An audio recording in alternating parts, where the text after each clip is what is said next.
అందరికీ నమస్కారం.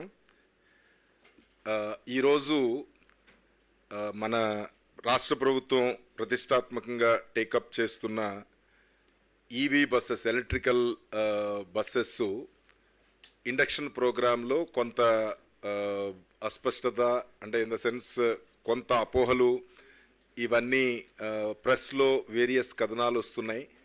అలాగే ఎంప్లాయీస్ సైడ్ నుంచి కొన్ని అనుమానాలు ఉన్నాయి. సో యూనియన్స్ కొన్ని ఇష్యూస్ రిప్రజెంట్ చేశారు. దాని మీద క్లారిటీ ఇవ్వడానికి ఈరోజు ప్రెస్ మీట్ పెట్టడం జరిగింది.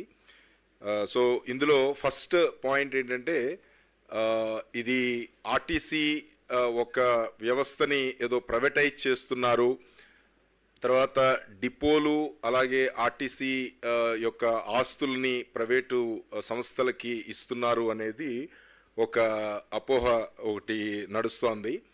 సో ఇందులో క్లారిఫై చేయదలుచుకున్న విషయం ఏంటంటే, ఇందులో ఏ రకమైన ప్రైవేటైజేషన్ లేదు. ఎంటైర్ ఆస్తులన్నీ కూడా ఏపీఎస్ఆర్టీసీ దగ్గరే ఉంటాయి. APSRTC owner.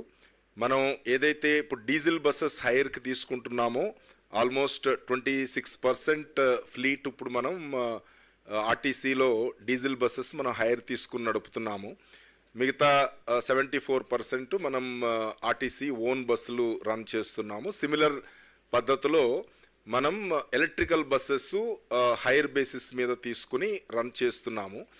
ఎవరైతే సక్సెస్ఫుల్ బిడ్డర్ ఉన్నారో వాళ్ళకి ఎంత లీజ్ పీరియడ్కి అయితే ఎంత ఇచ్చామో ఆ టైం వరకు మన ప్రెమిసెస్ వాడుకోవడానికి, అంటే మనకి సర్వీసెస్ మనకి ఇవ్వాలి కాబట్టి మన ప్రెమిసెస్ వాడుకోవడానికి మాత్రమే పర్మిషన్ ఇవ్వడం తప్ప ఏ రకమైన లీజ్ కానీ ఏ రకమైన ట్రాన్స్ఫర్ కానీ అలాంటి ఏమీ సిస్టమ్ లేదు.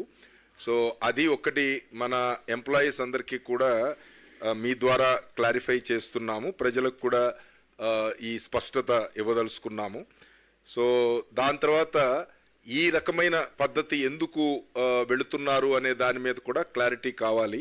ఇప్పుడు ఆల్మోస్ట్ ఇది పిఎం ఈ బస్ సేవ అనేది గవర్నమెంట్ ఆఫ్ ఇండియా 10,000 బస్సులు ఆల్మోస్ట్ అన్ని రాష్ట్రాలకి 5 లక్షల కన్నా ఎక్కువ పాపులేషన్ ఉన్న ప్రతి టౌన్ కూడా కవర్ చేయడానికి ఇచ్చిన స్కీము. సో టోటల్గా 22 స్టేట్సు అలాగే 6 మన యూనియన్ టెరిటరీస్ అన్నిటికి కలిపి ఏదైతే ఈ 10,000 బస్సులు శాంక్షన్ అయినాయో ఈ 10,000 బస్సులకి కామన్ టెండర్స్ రన్ అయినాయి. అంటే